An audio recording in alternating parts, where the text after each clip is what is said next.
العلم هو النور الهادي والمفتاح لكل الخير من يرد الله به خيرا. بسم اللہ الرحمن الرحیم.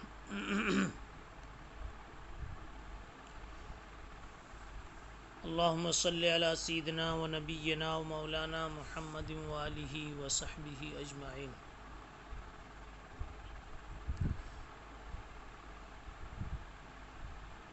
باب من بنا بامرأۃ وہی بنت 9 سنین.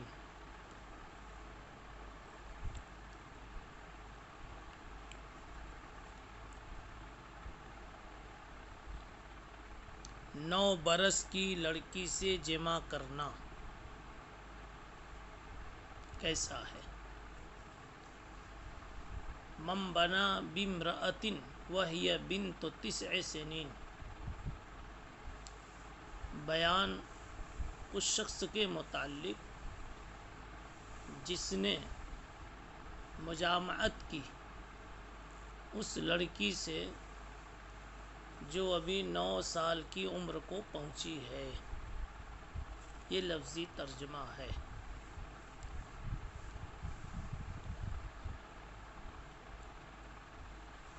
اس باب سے امام بخاری رحمۃ اللہ علیہ کہنا چاہتے ہیں کہ اگر 9 سال کی لڑکی سے شادی کر لے کوئی اور اس سے مجامعت کرنا چاہے تو کر سکتا ہے. صرف یہ ایک شرط ملحوظ ہوگی کہ اس میں جمع کی طاقت ہو. اس کی جسم اور جسمانیات کے اعتبار سے اس میں جمع کی طاقت ہونی چاہیے. عرب میں کم عمری میں عورتوں کی رخصتی کا رواج تھا اور اس زمانے میں اس وقت میں بدن میں جسمانی طاقت بھی ہوتی تھی.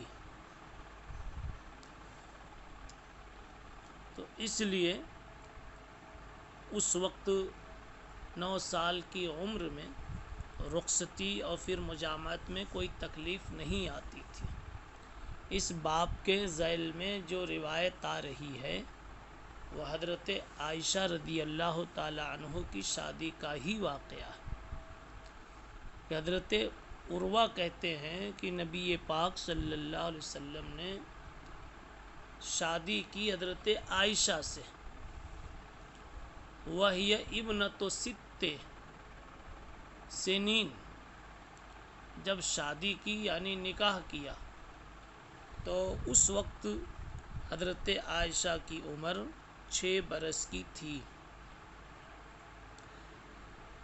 اور آپ نے حضرت عائشہ کے ساتھ زفاف کیا، مجامعت فرمائی. تو اس وقت عائشہ کی عمر 9 سال کی تھی. تو 9 سال کی عمر میں نبی پاک صلی اللہ علیہ وسلم سے زوجیت کے عنوان سے ملاقات ہوئی اور پھر اگلے 9 سال اور آپ کے ساتھ رہی. پھر جناب رسول اللہ صلی اللہ علیہ وسلم دنیا سے تشریف لے گئے. یہی بات یہاں کہی جا رہی ہے. وہ بنا بہا وہی ابنۃ 9 ومکثت عندہ 9.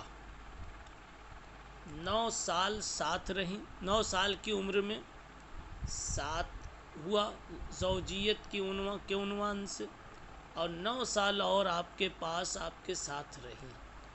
معلوم یہ ہوا کہ سرکار دو عالم صلی اللہ علیہ وسلم کی جب وفات ہوئی اس وقت حضرت عائشہ رضی اللہ تعالی عنہا کی عمر کل 18 سال تھی اور 9 سال کی عمر میں آپ کے پاس وہ تشریف لائی اور آپ نے مجامعت بھی فرمائی.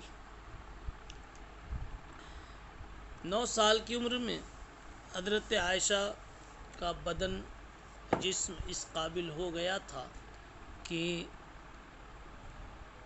جمع کی طاقت کی وہ متحمل تھیں.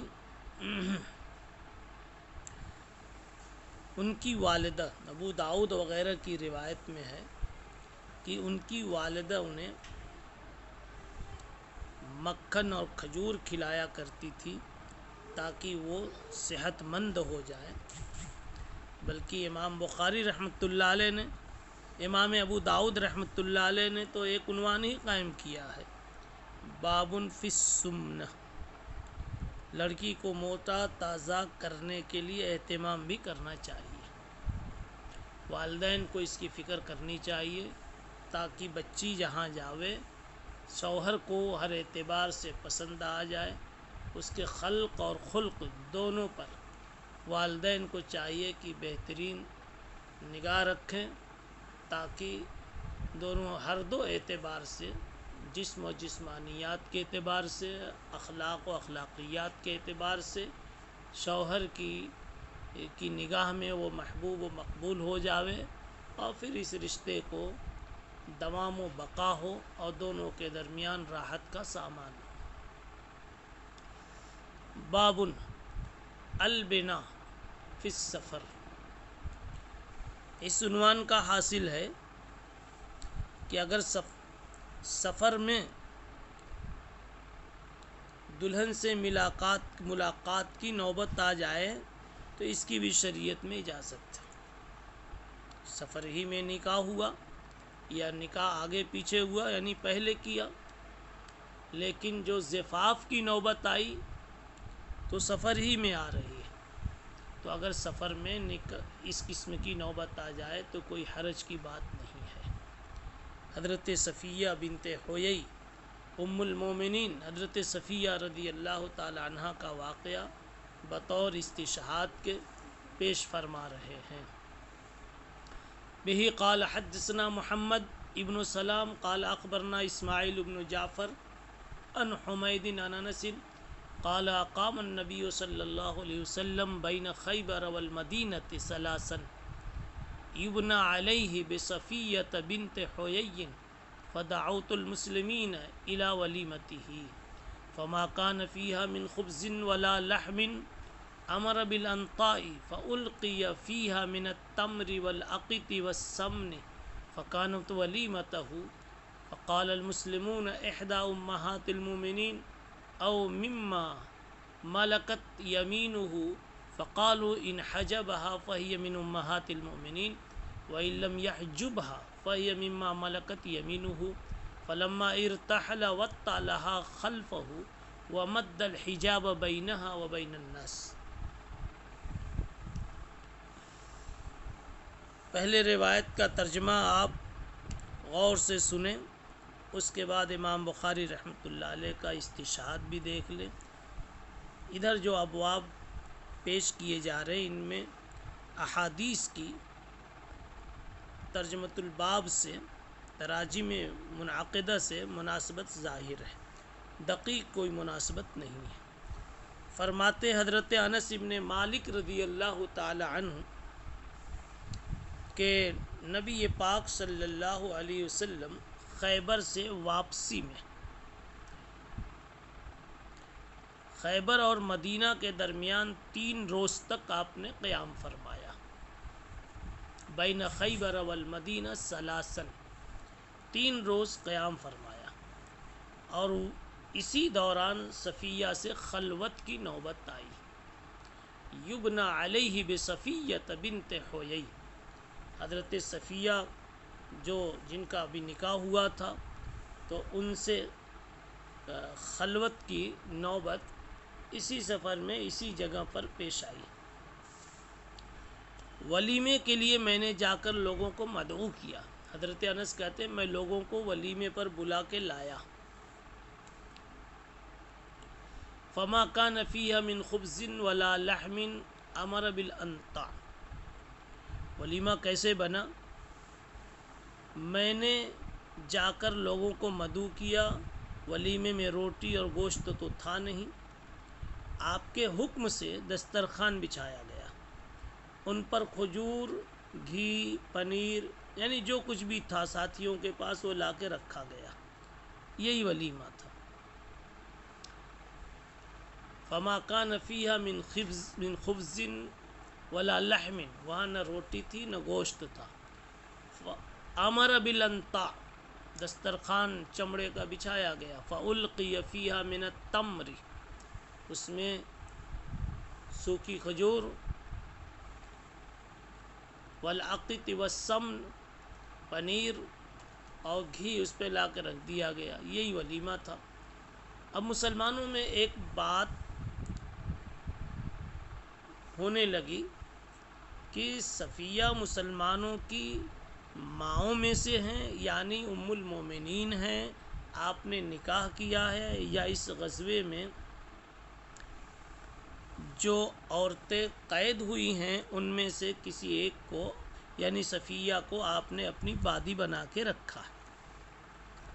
صحابہ کرام نے پھر خود ہی کہا کہ جلدی مت کرو پوچھنے وغیرہ کی، آپ اگر صفیہ کو پردے میں رکھتے ہیں تو سمجھ لینا کہ وہ ام المومنین ہے، آزاد کر کے آپ نے شادی کر لی ہے. آزاد عورت پر پردہ ہوتا ہے، اور اگر پردے میں نہیں رکھتے ہیں آپ سمجھ لینا وہ لوڈی ہیں اور بادی ہیں. یہی بات لوگوں میں گونج رہی تھی. اسی کو کہا فقال المسلمون احدى امہات المومنین او مما ملکت یمینہ فقالوا ان حجبها. لوگوں نے کہا کہ اگر آپ پردے میں رکھتے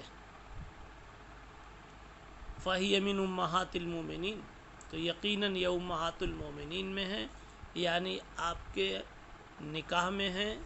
آپ نے بادی تو آپ کے پاس بادی بن کر آئی تھی، لیکن آپ صلی اللہ علیہ وسلم نے ان کو آزاد کر کے نکاح کر لیا. اور تفصیل بھی پہلے آپ کو بتائی جا چکی ہے کہ آپ نے آزاد کیا، نکاح کیا. وَإِن لَّمْ يَحْجُبْهَا فَهِيَ مِمَّا مَلَكَتْ يَمِينُهُ، اگر پردے میں نہ رکھیں تو سمجھ جاؤ کہ وہ آپ کی مملوکہ ہے، بادی ہے. فَلَمَّا ارْتَحَلَ وَاتَّلَعَ خَلْفَهُ، فلما ارتحل، اب صحابہ اسی انتظار میں تھے کہ آپ کو پردے سے رکھتے یا کیا کرتے. جب آپ نے وہاں سے سفر شروع کیا، فلما ارتحل وَاتَّلَعَ خَلْفَهُ، تو آپ نے اپنے پیچھے صفیہ کے لیے گدہ بنایا اور لوگوں سے انہیں پردہ کرایا. وَمَدَّ الْحِجَابَ بَيْنَهَا وَبَيْنَ النَّاسِ، آپ نے صفیہ کے لیے بیٹھنے کا نظام بنایا اور پردہ بھی کروایا. امام بخاری رحمۃ اللہ علیہ بتانا چاہتے ہیں کہ زفاف کے لیے اور مجامعت کے لیے سفر مانع نہیں ہے، نظم صحیح ہونا چاہیے، حذر ہونا ضروری نہیں ہے. جہاں اس کی نوبت آ جائے وہاں یہ عمل وجود میں آ سکتا ہے. البناء بالنہار بغیر مرکب ولا نیران، ایک بات اور ارشاد فرمائی کہ شادی ہوگی اور ابھی رات کا وقت آنے میں دیر ہے تو دن میں بھی زفاف ہو سکتا ہے، دن میں بھی مجامعت کا عمل ہو سکتا ہے. البناء بالنہار، دن میں بغیر کسی سواری اور بغیر کسی روشنی کے، دھوم دھڑاکا کے، یعنی سادگی کے ساتھ نکاح ہو گیا تو دن میں بھی بیوی سے ملاقات کی جا سکتی ہے. بہی قال حدثنا محمد ابن السلام قال اخبرنا، جی یہ دوسری روایت نیچے والی دیکھیے. بہی قال حدثني فروة بن ابي المغرى قال حدثنا علي بن مسهر عن هشام عن ابي عن عائشة قالت تزوجني النبي صلى الله عليه وسلم فاتتني امي فادخلتني الدار فلم يرعني الا رسول الله صلى الله عليه وسلم الزحن. حضرت عائشہ کہتی ہیں کہ رسول اللہ صلی اللہ علیہ وسلم نے مجھ سے نکاح کیا تو میرے پاس میری ماں میرے پاس آئی اور مجھ کو آپ صلی اللہ علیہ وسلم کے گھر لے گئیں. آپ صلی اللہ علیہ وسلم دوپہر کو میرے پاس تشریف لے آئے خلوت کی. بس اس دن ہی آپ سے خوف محسوس ہوا، پھر کبھی نہیں. بہرحال بتانا صرف اتنا ہے یہاں پر کہ بنا کے لیے رات کا وقت ہونا کوئی ضروری نہیں ہے، دن میں بھی یہ عمل جائز ہے. لیکن مرکب اور نیران یعنی آگ استعمال کرنا چاہیے، آگ کو استعمال کرنا چاہیے. یعنی شادی کے موقع پر گھوڑ سواری کا جو طریقہ رائج ہے، امام بخاری اس کی تردید کر رہے ہیں کہ اس قسم کی کوئی ضرورت نہیں.